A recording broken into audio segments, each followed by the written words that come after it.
Salam sejahtera and a very good evening. You are tuning into Agenda Awani with me, Cynthia Ng. We have a special guest tonight on the show, Minister of Finance, Tengku Dato Sri Zafrul Aziz. Thank you so much for making time to be with Awani again, because I think the last time you were here live, we were just about 2 weeks into the MCO, and now we are restarting the economy next week, next Monday. So I think we have plenty to talk about, but first I think Dato Sri, I'd like to start with the moratorium issue regarding the 6-month payment deferment for hire purchase and also the fixed-rate Islamic financing, because there has been a lot of confusion on this matter. Before this, we were made to understand that we didn't have to pay an interest for our car loan if you take up the moratorium. So my question to you is, has there been a reversal on this decision? Yep. Well, talking about moratorium, let me break it into two parts. First is the announcement by the central bank. This is regarding the need for customers' consent if you want to take the moratorium, right? Because automatically, as announced by the central bank before, you as a customer is eligible for the automatic moratorium for all the household loans, and so SMEs also can apply. So in this case, for hire purchase, under the Hire Purchase Act and also under the Sharia guidelines, you can't do the moratorium, you can't have the moratorium without the consent of the customer. So there is a process now, it's a procedural step that has to be taken where customers now, consent is now required. So it's a very simple process. Some banks are just sending SMS detailing what is required, and you just have to reply yes or no. You don't have to fill any new application forms. So that's the first part. I think that's not so controversial. It's a step that was not mentioned earlier. What was, in a way, confusing is, as what you said regarding the hire purchase installments, right? So the hire purchase installments, there has been some illustrations by certain parties that you don't have to pay the accrued interest. Right. So basically what I mean here is that if you are paying 100 ringgit every month installment, so that means for the next 6 months, it's be 100 ringgit each month. So then if you take the moratorium, you don't have to pay the 600, and the 600 will pay later. So if your loan tenure is over 5 years, which has been 60 months, then you pay over another 6 months will become 66 months because you don't pay that 6 months. So that was, I think, the understanding based on certain illustrations that were circulated. However, when there was the announcement, the illustration, I guess, changed, right? So that confused people, which says that there is an accrued interest element in there. So you end up paying more than what you say. So if you take 100 ringgit, so for example, a 50,000 ringgit loan, you might have to pay 19 ringgit more. That was the illustration given by Bank Negara on Saturday, right, 1st of May.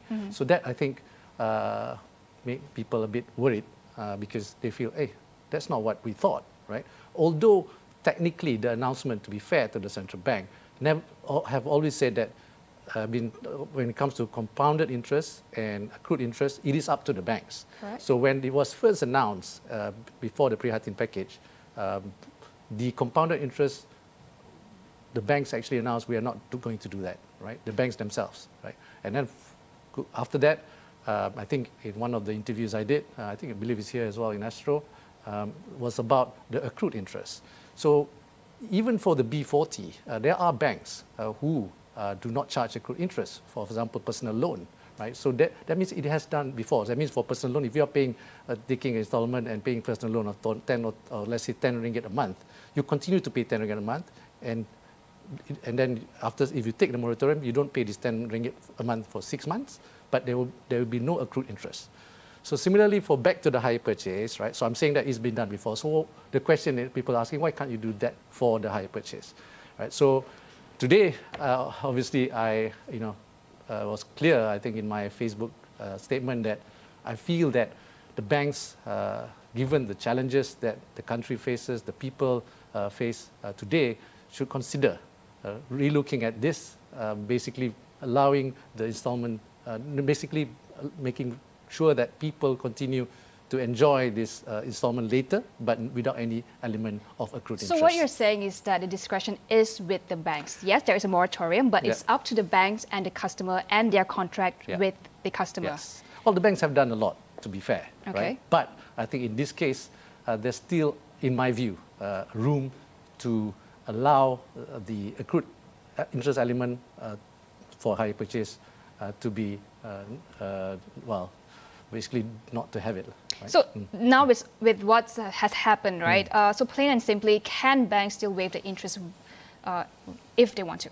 Well, the thing is, it is up to them, right? Like I said, people are expecting their installment to be the same and not pay anything more, even when they pay later, right?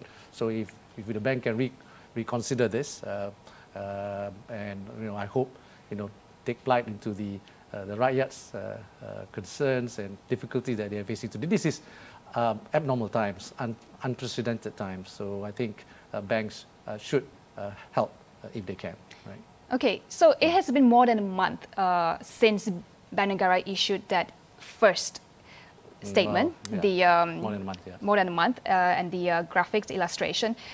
Why were these choices not made clear to borrowers the first time? And so if this issue is now down to miscommunication, how could it have persisted for a month? Well, that's a good question. I think, again, when you have an FAQ, you make an announcement, people read the FAQ more than the announcement, simply because they want to know what's relevant to them, right? In this case, one of the FAQs said that you pay the same installment every month, even if you take the moratorium, right? I think that was probably an honest error there on the part of whoever that prepared the FAQ.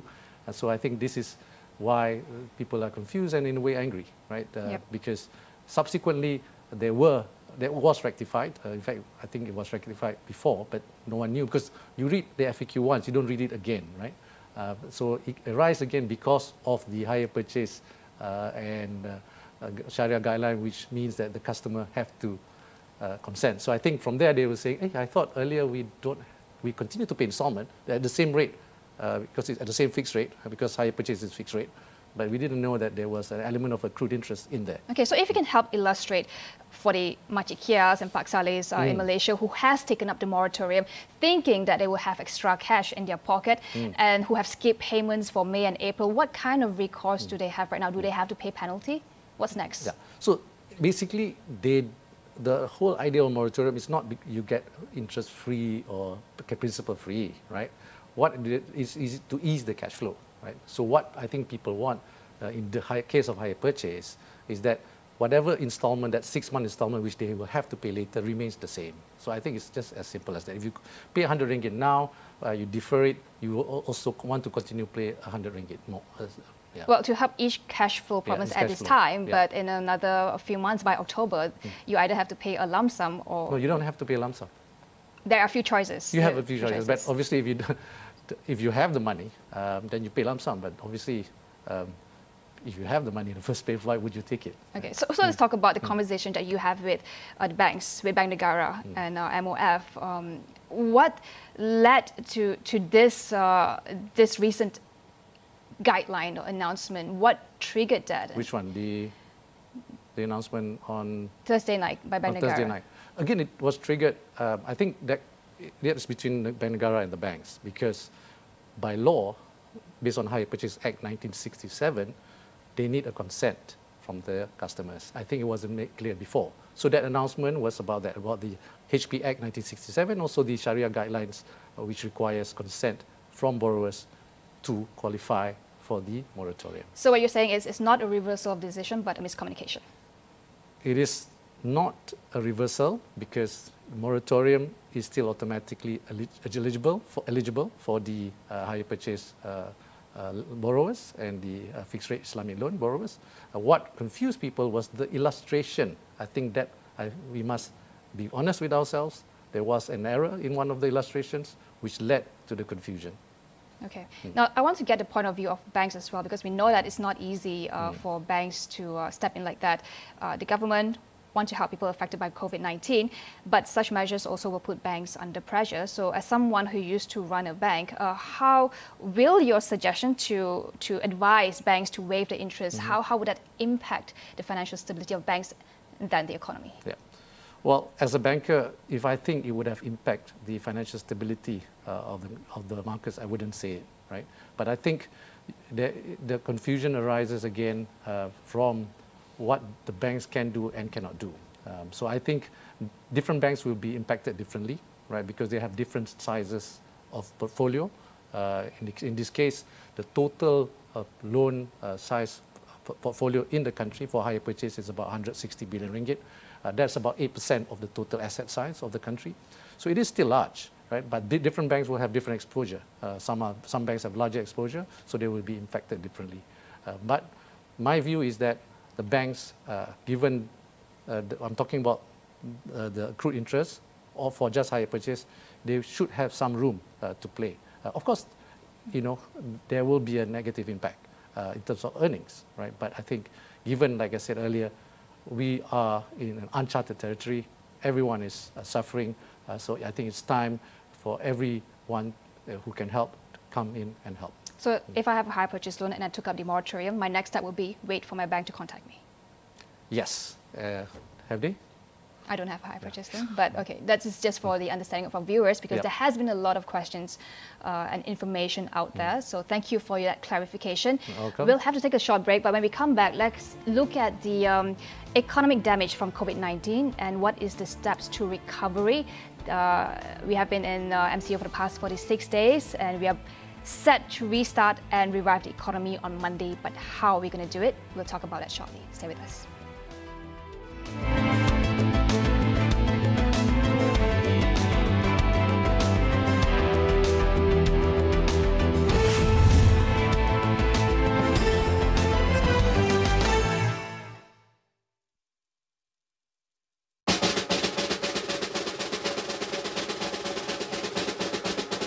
Assalamualaikum warahmatullahi wabarakatuh. Sebagai anak Pahang, Kaweh nak sama-sama menyeru kepada demo semua supaya tolonglah disiplin dan patuh dengan apa yang kerajaan nak kita lakukan. Jangan sesuka hati demo orang, nak keluar masuk ke tempat yang tidak sepatutnya, kerana dengan cara demo buat gitu, habis semua orang akan turut mendapat kesan yang tidak baik, kerana bila kita keluar, kita akan mudah terdedah dengan segala virus yang tidak baik, iaitu corona virus ataupun COVID-19. Sama-sama kita jaga orang yang kita sayang, jaga keluarga kita. Jangan sesekali kita mendedahkan diri kita pada keadaan yang tidak sepatutnya. Lebih lagi kalau melibatkan ramai orang.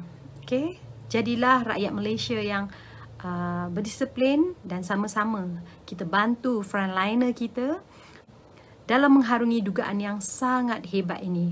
Kaweh mewakili orang Pahang, tolonglah demo, tolong sangat jaga kesihatan dan jaga keluarga kita. Dengar pesanan ni daripada saya, Siti Nurhaliza, Popaleh, orang Pahang. Ayuh, kita menang. Ayuh, kita mesti menang.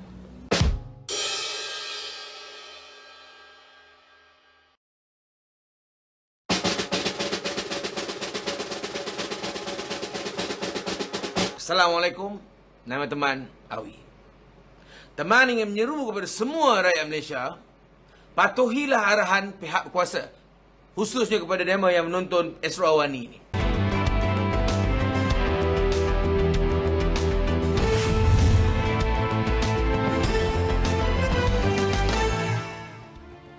Welcome back to Agenda Awani with me, Cynthia Ng, and we are still with the Minister of Finance, Tengku Zafrul.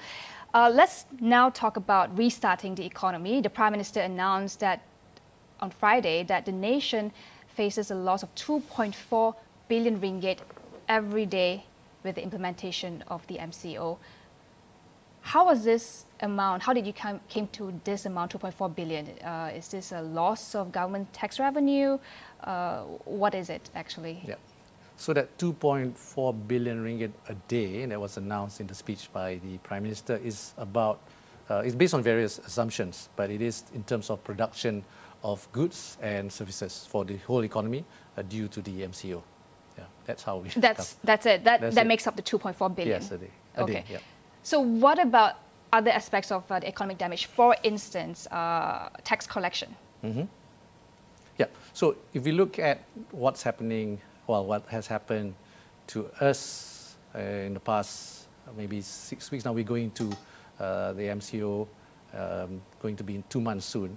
So every day, the impact of 2.4 billion growth will have an impact to GDP, right? Bank Negara recently announced when they released their annual report, they expect GDP growth for the country to be between -2% to 5%. That assumption was based on MCO of 2 weeks. So now MCO, like I said, is more than 6 weeks, right? It's going to the 7th week. So obviously the economic impact is greater. Hence why we also introduced the stimulus package, Prihatin, which is expected to bring GDP growth up by 2.8%. So in terms of revenue collection, definitely will be impacted, given that, companies who are not able to operate during that period will have incomes, or their earnings will be affected, and therefore they will be paying less taxes, right? So it all depends on how we restart this economy, right, and how fast the economy can recover, so that the government's revenue is not as impacted by the economy. Now, some people think that it was a rush decision to start the economy, a large sector of the economy, by next week, fearing resurgence of the COVID-19 cases. Why not wait until May 12 when the next phase of the MCO was supposed to end? Yeah. So let me assure you that this thought process was done well. I mean, they were very done through various stages, right? We had a meeting at the Economic Action Council, we had a meeting at the National Security Council, then we had a meeting at the Cabinet to discuss about the opening up of the economy, right? It's not something that we just decided in a rush. And if you know, even during the MCO1, the essential services and one industry in particular, E&E, was allowed to operate. In MCO3, we opened to another 8 industries. So the economy was opened in stages, right? But if you look at the big picture, let's look at the big picture, which the Prime Minister mentioned again in his speech, the 6R. So we had the first one is to resolve. The first R is resolve, which means that we need to ensure that we contain COVID-19. Right. We need to flatten the curve, right? It's about flattening the curve. It's not about getting zero COVID infection, right? And the other one is about, the second R is about resilience, which is stage 2. So stage 2 is where we want to make sure that through the Prihatin economic package, we will protect the rakyat and also the businesses. So we've done the stage 1, which is resolve, and a stage 2, which is resilience, and now stage 3, which is to restart the economy. So stage 3 is being done, hopefully starts on Monday, right? Well, it will start on Monday. So we looked at basically the stage 1, stage 2 to make sure that stage 1 and stage 2 is done properly, and we've seen that, and we've seen the flattening of the curve. And what's important is also the healthcare capacity. So the healthcare capacity of the country today is about 30% utilization, right? So we've seen that it's not under stress. Testing is done as well. I think by next week we expect testing to be done about 22,000 a day, right? And we look at the number of areas that are green, it has improved, right? So these things are all taken into consideration, and at the same time, it is a balance, to me anyway, between lives and livelihoods. So we can see that the flattening of the curve for COVID-19, right? But we also need to make sure that the economic curve as well flattens, because like you said, right, it's going down, -2%, going down further as we extend the MCO. So it's now time to also flatten the economic curve and get that recovery for the country. Okay, well, speaking of restarting the economy then, how do we drive businesses up again? How do we get consumers to spend? Because, for instance, this moratorium confusion, right? People thought they have more money in their pockets, but they possibly don't now to have to save up for paying off their loan. This issue has a psychological impact on people willing to go out, willing to spend, plus the fear of cases resurging. What are your thoughts on that? How are you going to deal with that? Yeah. So let me just, humbly correct you about the cash flow. So the moratorium is still there. They still have the cash then to spend in these 6 months, right? But the one that you talk about is more the accrued interest later, right? But so basically, we look at the conditional MCO that was announced. In the short term to medium term, we are going to go to stage 4, right? Stage 4 is basically on recovery. So the recovery plan, the economy recovery plan is going to be important because you need to restart the economy slowly. You asked me just now, open on the 5th, but some companies may not be ready, right? So they will open when they are ready to comply with the SOP. So what's key then for the long-term economy, mid-term and short-term economy is about reskilling, about capability building. The importance of reskilling and job matching for the people, because we're talking about unemployment. Today, unemployment is around 3.2%. That's around 566,000 people based on information that I got from SOCSO, right? So if that may increase, right? Because as the economy slows down, there will be an expectation of unemployment going up. That's why we, in the package Prihatin, what we've done is to have this wage subsidy available for companies, especially SME, to make sure that they do not retrench people. That subsidy alone is about 13.8 billion ringgit. What's important that drives the economy is also consumer spending, which what you talked about earlier. So now we have seen how people are getting more comfortable in spending money through digital. So one way to do it is to get the digital channels to improve and making sure that customer confidence is there. Right? So customer confidence is definitely important. The other one that is important is to make sure that we support the SME, all right, to ensure that they recover and continue to grow. And not forgetting this time in the recovery plan is also the mid-tier companies and the large companies, because investor confidence is important to drive that business confidence. To get coupled with customer confidence, we can hopefully have a better recovery. Is the government looking at specific sectors first to tackle, perhaps sectors that have been impacted most by COVID-19? Yeah. The sector that has been impacted most, in my view, is tourism, right? It has been hit first and probably last to recover, right? But having said that, in this case, COVID-19, no one escapes, right? So all industries are affected in varying degrees. So as a government, we need to look at all sectors to see how we can assist. That's why in the recovery plan, it has to be a bit more detailed in analyzing how we can support the industry. Can they expect anything, future stimulus in the next week or two? Not next week or two. I think to restart the economy will take 2 or 3 weeks. So the timeline that we have now that the Prime Minister has announced the conditional MCO, which starts on the 5th, I think by end of the month, hopefully just after Raya, after Raya 24th. So by end of the month, we can announce a recovery plan. But what's important also to take note and be mindful of is that the recovery plan, even if we've announced end of May, it has to be a dynamic plan. We need to be very clear that whenever there is a need, we need to move, We need to be an agile government where things are, as you know, are moving very fast. So action has to be taken very fast. So we don't have to wait for a plan as well. So let's say we have the economic recovery plan in end of May. So the stage 5 is actually about the 6R is revitalizing, which is, I hope, to be a plan between until end of the year. That's when we look at how to revitalize the economy. Okay. I only have a couple of minutes left, but I want to get your thoughts on the cash injection to M40 and B40, because a lot of people who lost their jobs are from this sector, right? How much financial room does the government have to provide more cash aid, and is there a plan to do so? Yeah. So the cash aid today, we're going to start giving the second phase of BPN again, actually on Monday, right? So total in the announced Prihatin budget is 10 billion. In fact, we had 2 million more people who have applied and approved, 2 million number approved. So that means it's actually 10.7. And we have this Bantuan Sara Hidup as well, BSH in June, 2.8. So in total, the government is going to give around 13.9 billion ringgit to B40 as well as M40. That is already budgeted, right? As we announced in Prihatin, and the BSH is budgeted in budget 2020.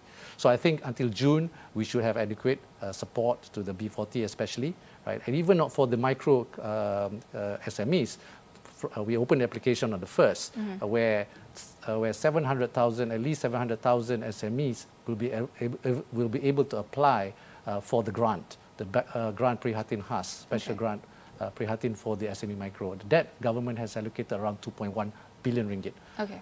Now, from your point of view, my last question here, because we're running out of time. As the architect of this Prihatin package, on a scale of 1 to 10, 1 being the best, what's the score do you give for this implementation? Well, first of all, I'm not the architect of Prihatin. It is a joint team effort. I think the whole cabinet was involved in preparing the Prihatin package led by our Prime Minister. In terms of rating, I think, if you ask me, I'll be very biased. So I think I should ask you, what do you think of how you should rate the Prihatin? But what's important is we must listen to feedback. We must be transparent. That's why we have Laksana to announce on a weekly basis what we are doing, right? We must be accountable if we are wrong, and we must make sure that we improve on things. There's always room for improvement, and I think it's key for us is always been on execution. All right. All right. Thank you so much, Dato' Sri, for coming on the show and to clarify some of the confusion that we had. Thank you. Thank you for watching. I will see you again next time. My name is Cynthia Ng. Good night.